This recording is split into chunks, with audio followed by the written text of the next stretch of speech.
میں چاہتا ہوں کہ ہمارے کچھ جو سینئر دوست ہیں ہم وزیر اطلاعات صاحبہ سے بات کر لیں. تو جاوید چودھری صاحب سینئر کالم نگار ہیں اور ایک پروگرام کے ہوسٹ ہیں ایکسپریس نیوز پہ. سنیں وہ کیا کہہ رہے ہیں. یہ جو میں نے پڑھا ہے اب تک بل، اس کے اندر کچھ چیزیں ہیں جو بہت اچھی ہیں اور اسے اپریشیٹ کرنا چاہیے، اور کچھ چیزیں بہت ہی بری ہیں جس کے اوپر مذمت کرنی چاہیے. تو میں مریم اورنگزیب صاحبہ سے کچھ سوال کروں گا آپ کے توسط سے. پہلی بات تو یہ ہے کہ تمام اداروں کو وقت پہ تنخواہیں دینی چاہیے. یہ گورنمنٹ نے بہت اچھا انیشیٹو لیا ہے اور اس کو ہمیں اپریشیٹ کرنا چاہیے، کیونکہ بہت سارے پاکستان کے اندر ایسے ادارے ہیں کہ جو 2-2 سال تک لوگوں کو تنخواہ نہیں دیتی. جی 2-2 سال تک. آپ حیران ہوں گے. پاکستان کی ٹریجڈی یہ ہے کہ جہاں جو بھی اپوزیشن ہوتی ہے اس کو ایک فری میڈیا بہت اچھا لگتا ہے. وہ یہ چاہتے ہیں کہ اس سے زیادہ آزادی ہونی چاہیے، لیکن جب وہ گورنمنٹ کے اندر آتے ہیں تو ان کو سب سے بڑا پرابلم میڈیا کے ساتھ ہوتا ہے. اب یہ جب تک یہ گورنمنٹ چلتی رہی 1.25 سال تک، اس وقت تک انہیں یقین نہیں تھا کہ یہ نیکسٹ ٹائم آئیں گے یا نہیں آئیں گے.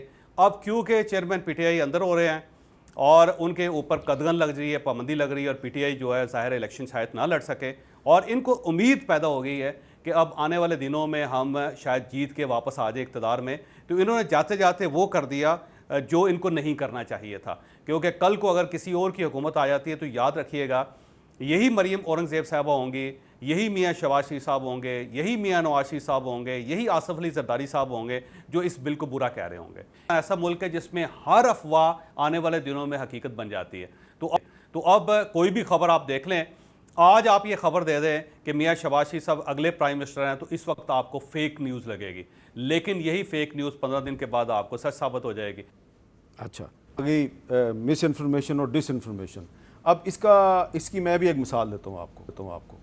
آپ نے کہا تھا آپ سوال نہیں کریں گے، میں سوال پوچھواؤں گا. میں ایک مثال دینے اب آپ ڈبل سوال ایک بندے سے کریں. نہیں آپ سوال کریں. میں اکٹھا دوں گی جواب. ہاں دیکھیں کہ پچھلے سال جب سائفر کا ایشو شروع ہوا اور ابھی پی ٹی آئی کی حکومت تھی، تو میں نے یہ خبر دی کہ سائفر جو فارن آفس نے پرائم منسٹر کو بھجوایا تھا وہ غائب ہو گیا. تو فارن آفس نے تردید کر دی. حالانکہ میں نے خبر دینے سے پہلے ان کو کہا کہ یہ آپ کے پاس ہے یا نہیں ہے. اوکے آف دی ریکارڈ آپ صحیح کہہ رہے ہیں، آن دی ریکارڈ ہم نہیں مانیں گے. اچھا اب جب انہوں نے تردید کر دی تو کچھ لوگ کہہ رہے ہیں یہ خبر غلط ہے، کچھ لوگ کہہ رہے ہیں صحیح ہے. 3-4 مہینے کے بعد خود ہی جو ہے وہ پی ٹی آئی نے کہا ہاں جی وہ ہم سے غائب ہو گیا. تو اب بہت سی خبریں ایسی ہوتی ہیں کہ اس میں آپ جو اس کا موقف نہیں دے سکتے. فارن آفس جو ہے وہ موقف دینے کے لیے تیار نہیں ہے، تو میں ان کو فورس تو نہیں کر سکتا. مجھے پتا تھا خبر صحیح ہے، میں نے خبر دے دی. لیکن یہ جو آپ کا نیا قانون ہے اس کے مطابق تو جب تک میرے پاس کسی کا جس کے بارے میں خبر ہے اس کا موقف نہیں ہے، میں خبر ہی نہیں دے سکتا. بڑا ہی اچھا آپ نے، کیونکہ یہ مین، اس کے علاوہ اس پہ کوئی اعتراض نہیں ہے اس بل پہ. پہلے تو میں یہ بتا دوں اس کے اوپر بھی میں آپ کو آپ ہی کا شکریہ ادا کرنا چاہتی ہوں کہ 2012 میں آپ نے سپریم کورٹ میں ایک پٹیشن کی. اس 2012 کی پٹیشن کا آرڈر 2015 میں آیا سپریم کورٹ سے. وہ پٹیشن میرے پاس موجود ہے. یہ آپ کی پٹیشن تھی جو آپ نے سپریم کورٹ میں کی. اس کا آرڈر آیا 2015 میں، جس کے تحت ایک میڈیا کمیشن بنا جس کو جاوید جبار صاحب نے ہیڈ کیا. جبار صاحب ناصر اسلم زاہد صاحب اور جبار صاحب نے ہیڈ کیا. اس کے بعد انہوں نے کہا کہ اسٹیک ہولڈرز کے ساتھ مل کر اس میڈیا کمیشن کے تھرو آپ پیمرا کا کوڈ آف کانڈکٹ بنائیں، اور آپ اس میں بڑا آپ نے کلیدی رول ادا کیا. یہ وہ کوڈ آف کانڈکٹ ہے جو آپ کی پٹیشن پہ سپریم کورٹ کے آرڈر کے اوپر جاوید جبار صاحب کے کمیشن میں بنا. اس کا رول نمبر 22 کیا کہتا ہے؟ اس کا رول نمبر 22 کہتا ہے airing of any allegations. Licensee shall not air any allegation against any person or organization unless the licensee has credible information justifying such allegation and a fair opportunity to defend such allegation has been provided to the person or organization against whom allegation is being leveled.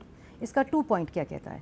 Where a serious allegation has been made by a great and the accused where a serious allegation has been made by a guest and the accused is not available despite reasonable effort, the licensee shall adhere to the principle of innocent unless proven guilty, and the channel's representatives will, to the best of their ability, represent the accused point of view in defense. Number 3, licensee shall ensure the reasonable opportunity of defense and reply is provided to any person or organization against any allegation leveled against such person or organization. 4, with regard to serious accusation, the licensee shall not allow any deceptive or misleading mode or manner to portray any material as evidence of wrongdoing or that which is otherwise not evidence at all.